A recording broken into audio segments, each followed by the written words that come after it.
Friends, Makar Sankranti आ गई है। शिव जी की पूजा करने का दिन आ गया है। तो आपको क्या करना है, मकर संक्रांति के दिन आपको विधिवत पूजा करना है। कहा जाता है मकर संक्रांति का दिन इतना पवित्र और पावन होता है, इसे उत्तरायण भी कहा जाता है। ये दिन बहुत ही शुभ होता है।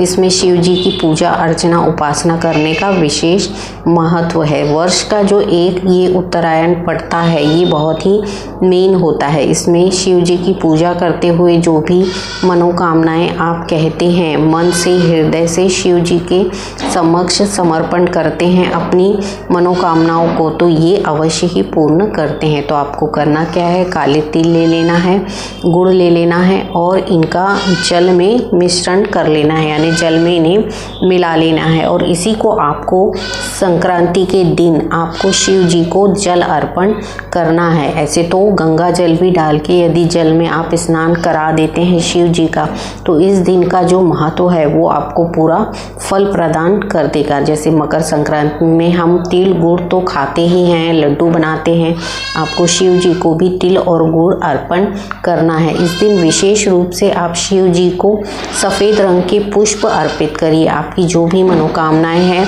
5 पुष्प ले जाइए सफ़ेद, और माता अशोक सुंदरी का जो स्थान है वहाँ इन्हें समर्पित कर दीजिए और अपनी जो मनोकामनाएं हैं इन्हें पूरा करने के लिए उनसे विनती और प्रार्थनाएं करिए। देखिए, इस दिन जो होता है मकर संक्रांति के दिन भगवान शिव जो हैं वो शुद्ध और पवित्र मन से जो उनकी पूजा अर्चना आराधना करता है, इस दिन उनकी इच्छाओं की पूर्ति कर देते हैं। तो आपको भी करना है, गंगा जल से स्नान कराइए शिव जी का, इनको बेलपत्र अर्पित करिए, धतूरा अर्पित करना है, भांग मिल जाती है तो वो अर्पित करना है, भस्म चढ़ाना है, सफ़ेद चंदन चढ़ाना है। ऐसी 5 चीज़ें आपको चढ़ानी है शिव जी के शिवलिंग पे। जब आप इनको जल अर्पण कर रहे हैं, इनका श्रृंगार कर रहे हैं, धूप दीप अगरबत्ती लगा रहे हैं, तो पंचाक्षरी मंत्र का जाप जो है वो आपको निरंतर करते चलना है। ये जो मकर संक्रांति का 2025 में जो आगमन हुआ है, ये बहुत ही शुभ अवसर पर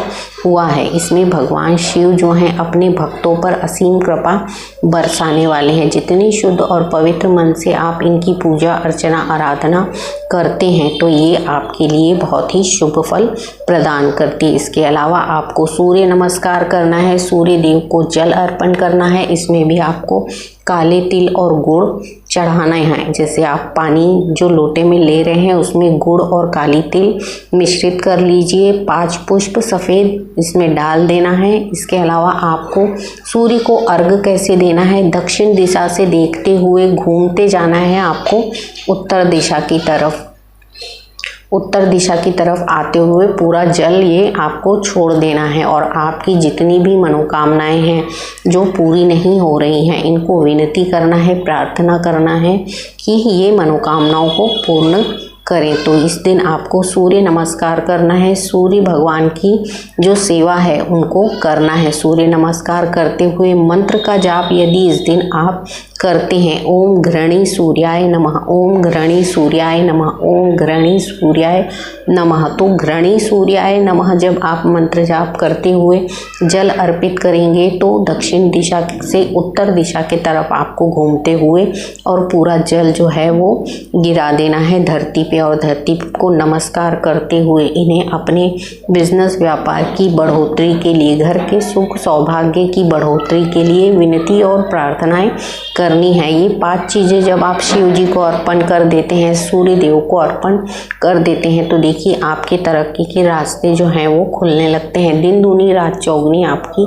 तरक्की होना शुरू हो जाएगी। मान्यताएं रहती हैं कि हम जिस भी भगवान की पूजा अर्चना उपासना कर रहे हैं वो हम शुद्ध और पवित्र मन से करते हैं तो ये हमारी प्रार्थनाओं को अवश्य पूरा करते हैं। तो जो मकर संक्रांति का दिन है, इस दिन आपको भगवान शिव और सूर्य नारायण देव जो हैं इनकी आराधना करना है, स्तुति करना है। आप चाहे तो सूर्य चालीसा का पाठ भी कर सकते हैं। सूर्य नारायण भगवान जो हैं ये हमारे धरती के पिता हैं, तो हम इनको पितृ रूप में भी मानते हैं। जैसे जैसे आप सूर्य नारायण को जल अर्घ देते हैं, शिव जी के मंदिर में जाकर शिव जी को जल अर्पण करते हैं, इनसे प्रार्थनाएं करते हैं तो आपके पितृ दोष खत्म होना शुरू होते हैं। फिर आपकी तरक्की के जो रास्ते हैं ना ये खुलते चले जाते हैं और आपको जीवन में समाधान मिलना शुरू होता है। आपको नियम से ये सब चीज़ें जो हैं वो करनी चाहिए। तो संक्रांति में इन चीज़ों को शिव जी को अर्पण करिए। क्या क्या चीज़ों को आपको अर्पण करना है? जल में गंगा जल डालकर शिव जी को अर्पण करिए या फिर जल में गुड़ और तिल डालकर इन्हें अर्पण करिए। इनका स्नान करिए, दही और दूध से स्नान कर सकते हैं।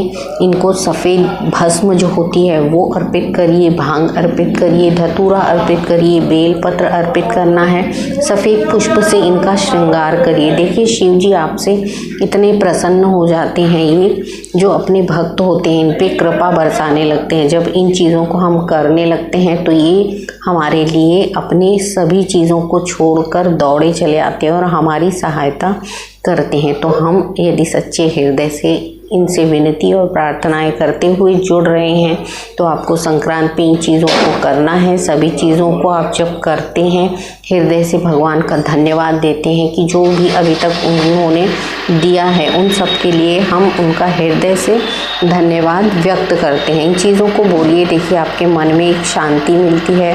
अपार शांति के साथ आपका जीवन जो है एक नई राह, नई दिशा की तरफ आगमन करता है। तो ये थी मकर संक्रांति में क्या चीज़ें अर्पण करें शिव जी को ताकि शिव भक्ति हमें मिल सके। इन चीज़ों को अवश्य करिए। अगले वीडियो में फिर मैं मिलूँगी, तब तक के लिए राधे राधे।